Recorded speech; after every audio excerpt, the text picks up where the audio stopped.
30 mart günü tushdan keyin Amerika Uyg'ur birlashmasi va Uyg'ur kishilik huquq qurilishi Uyg'urlar uchrayotgan ig'ir zulmni to'xtatish uchun Xitoyga qarata qo'llangan tadbirlarning o'tirg'i qo'yilishi va ijro qilinishida muhim rol o'ynayotgan Amerika Davlat Majlisi a'zolariga minnatdorlik bildirish faoliyati o'tkazdi.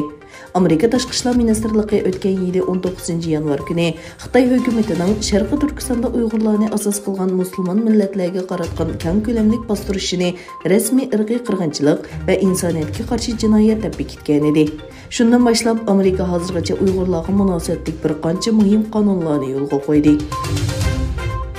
2020 yılı 2. ayda ömrü həcci qilish üçün Saudiya Arabistonga berib, şu yılı 11. ayda Saudiya dairələri tərəfindən tutqun qılınğan Hamdullah Vali bilan Nur Muhammad Rozi Xitoyga qaytarilish xavfiga duch keldi. Xalqaro kishilik huquq tashkilotlari Saudiya Arabiston hukumatidan tutqundagi Hamdullah Vali bilan Nur Muhammad Rozini Xitoyga qaytarmaslikka talab qilayotgan bir vaqtda Hamdullah Valining Turkiyada turishliq farzandlarining aytishicha, Saudiya dairələri bu hafta Hamdullah va Nur Muhammad to'g'risida ularga uchur yetkazayotgan Makkadagi bir kishini tutqun qilib, hammasini chegaradan qo'g'lab chiqarish markaziga qamab qo'ygan.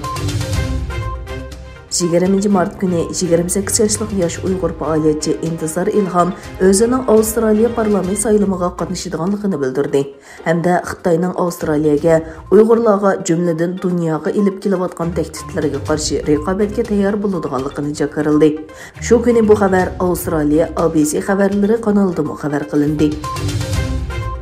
2 yıldan buyon tunji qatim Yevropa İttifaqı bilan Xitoy o'tirsida o'tkazilgan rahbarlar uchrashishida Rossiyaning Ukrainaga qilgan tajovuzchiligi hamda uning Yevropa va Xitoy munosabatiga bo'lgan ta'siri muzokara qilindi.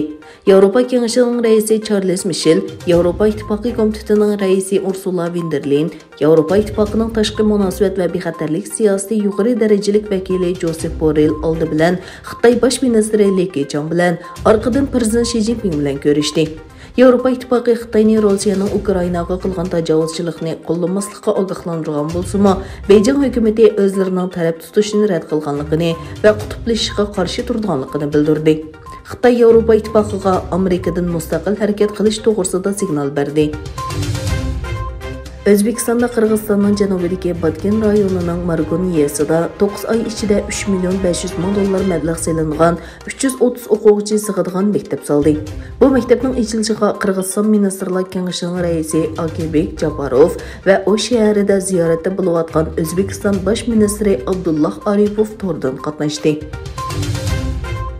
İsrailiya bilan Arab Birleşme Xalifaligi ikki taraflik erkin savdo kelishimi suhbatini oxirlashtirdi. Kelishimni tarixiy qadam deb tasvirlagan Avstraliya bosh ministri Naftali Bennett erkin savdo bilan ikki davlat o'rtasida o'rnatilgan yaxshi munosabatning kuchaytirilganligini va buning har ikki davlat fuqarolariga naf yetkazganligini ko'rsatdi. Rossiya energiya şirketi Gazprom 4 ayning 1 kunidan boshlab to'shildigan Rossiya gazi uchun rublda chiqim qilinganligini va yangi pul to'lash shartlariga munosabatli rasmiy uchurlarni aloqador taraflarga yetkazganligini e'lon qildi.